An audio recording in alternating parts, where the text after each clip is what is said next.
Hi, welcome to my yoga demonstration video. Now this routine should take between 10 and 15 minutes. The more time you've got, you could spend longer on each pose, and if you push for time, 10 minutes is fine.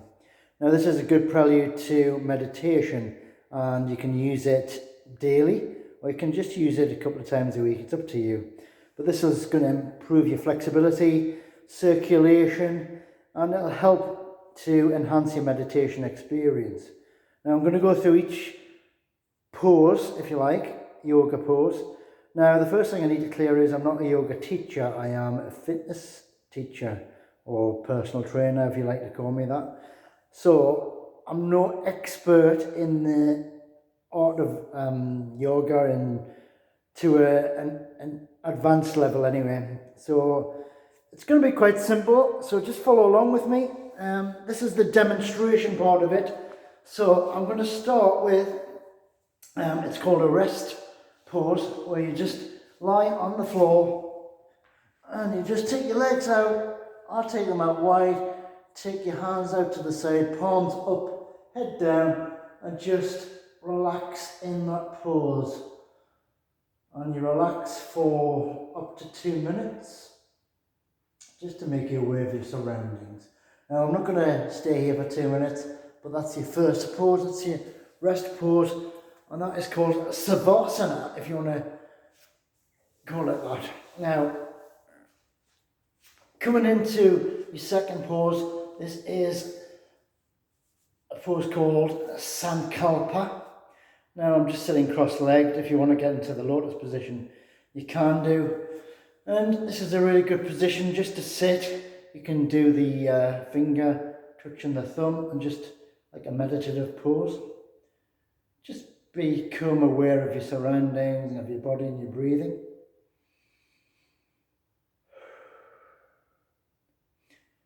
And take about a minute, 2 minutes if you want, into that pose there. Now, toning. Now, when I say toning, I don't mean using weights or anything. We're going to tone the body, so I'm going to start with the head, palms in the hands, and we'll just palm down from the top of the head, and I palm down, cheeks, palm over the face, into the throat and over the heart area. Then I go back to the head, palm down the back of the head to the neck, to the heart area.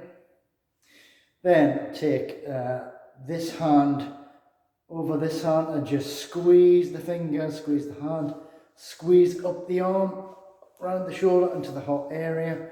Then I go under the hand, just squeeze up the arm, heart area, and then change arms and hands.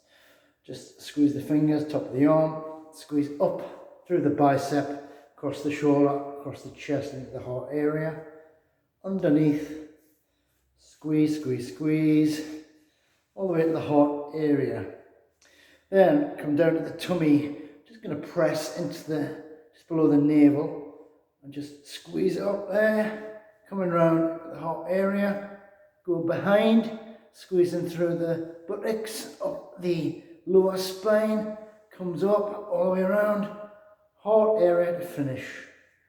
Take one leg, squeeze to the foot, top of the foot, up the calf muscle, through the thigh, through the buttock, up into towards the heart area.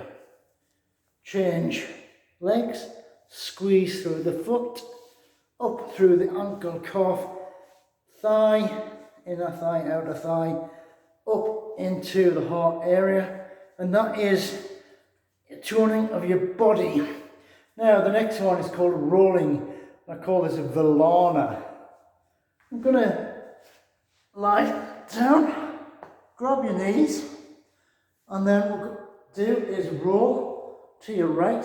Try to keep the head down as low as possible.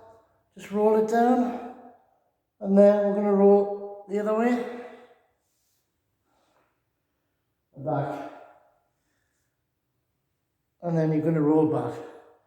Now I'm not going to do the full workout as I said, but you can roll 5 times, at least 5 times to your right, 5 times to your left. While we're down here, we're going into something called knee pulls. And this is called Padasanchalana. I get this right, Padasanchalana.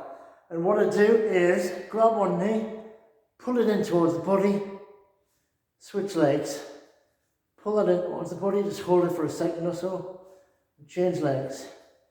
And then pull it in, and change legs, and then pull it in. And you can do up to 10 knee pulls each leg, but I usually do about 5 or 6. Then I come up into something called Seat Strong Vajrasana, or Vajrasana, if you like to call it that. Again, excuse me for the pronunciations, don't really need to know those. So seat strong, I'm just sitting with my hands down into my lap, and I'm kneeling, crossing the big toes on the feet, and basically from this position, I'm kneeling down over the heels, and I'm just going to kneel up and then go back down. Just coming back a bit there. So start there, and then you're just going to kneel up, extend through your thighs, and then come down. So you can do that a few times. This then goes, while I'm up there, this then goes into the Camel. Now, Utrasana is the official term. I want to grab, I'll just show you this from the side. So if we're in this strong position, we can go back. Just grab the heels with your hands if you can, and just stretch that back. So I'm stretching the front, all the way down the front, holding that there. And you just hold that for a few seconds, and that's called the Camel. And then you just come down, counteract that stretch by doing a cat with your forearms on the ground, and put your head down, and then you stretch out the whole of your back. Okay, so you've done the Camel, and then the cat, and now we're going to go into something called the shoulder stand. And if you want the official title, is Viparita Karina Asana. Quite a mouthful really, but you don't need to know that. Shoulder stand, basically lying down here. You can go to the rest pose first if you want, but from this position here, I'm going to kick the legs into the air, bring them in first, kick them into the air, and then hold your back with your hands, and the upper arm's still on the floor, head is on the floor, and you're just going to hold that in a shoulder stand position. And I would hold that for about 30 seconds. When you're done, bring the knees in, let it down, and then go back into the rest pose. Or you come out of it, or go into the head over the thigh, Janusirasana.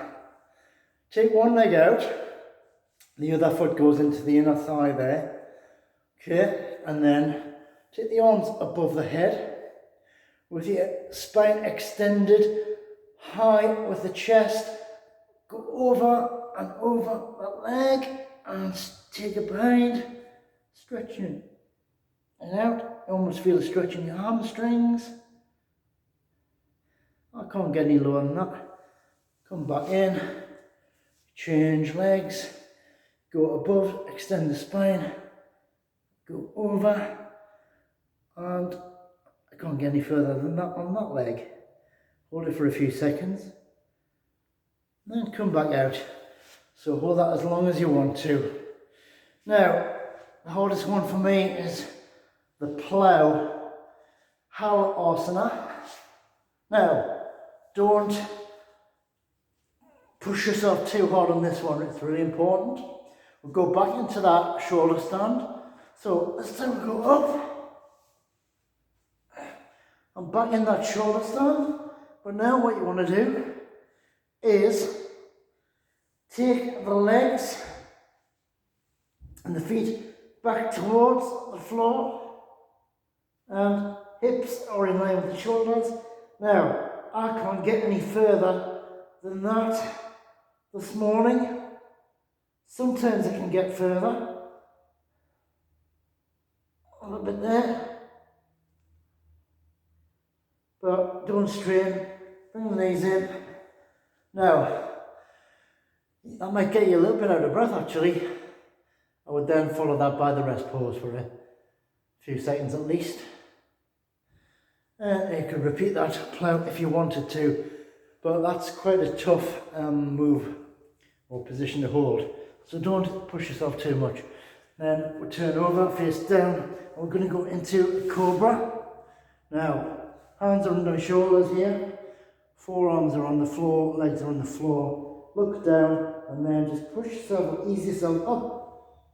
And then, now again, I can't get any further than that. And I'm stretching the spine and the muscles at the lower back. You can push yourself a little bit more if you want. And then release it. And then just relax for a second or so. That is the Cobra, Bhujangasana. Then from that position we can turn the hands behind, palms are up, into the Locust, Shalabhasana. Head down, forehead on the ground. Now, from this position, just lift one leg in the air and hold it. And then release. Hold the other leg in the air. And release. Do that 2 or 3 times each leg. And if you're brave and strong enough, you can lift both legs in the air. But that is quite a tough move to hold both legs. So that's your Cobra and your Locust. Now we'll come back up. We're nearly done actually. Into a twist or Vakrasana. So take one leg. I'm going to bend my left leg here. My right leg is straight. Take that left foot over the right leg. So that's your starting position. Then take your left arm, and I like to take your left hand out a bit there. Then your right hand comes around the bent leg and just grasps the straight leg. That's your position, holding it there. Then take this arm as far back as you can, and then just look round. I'm looking round to my left. Left hand is back on the floor, and you get a twist. Release that arm, release that arm, release the leg, and obviously you just repeat that on the other side. And go around the right. And then you would release that arm, release that arm, release the leg, and that is your twist. Now come up, and it's into hands to the feet, and it's called Padasanchalana, Hastasana. Just going to stand upright. I'm going to take the arms above the head. Just come down towards the shins, and then you can just grasp the shins. If you want, you can grasp the hands behind, keeping the legs straight, and let yourself hang there for a bit. Often I just like to hang actually. And then when you're ready, just come back up slowly and curl through the spine. And that's your hands to your feet. Now we end up with where we started on the rest pose. After all that, you just come back down, palm up, legs wide, and just hold that for about 2 minutes. I'm not going to do the full 2 minutes, but that's your routine. As I say, between 10 and 15 minutes and you're done. Any questions, just let me know. Otherwise, I'm going to go into the proper video now where there's not much talk. I'm just going to go into the movements and the positions. So we'll take it from there.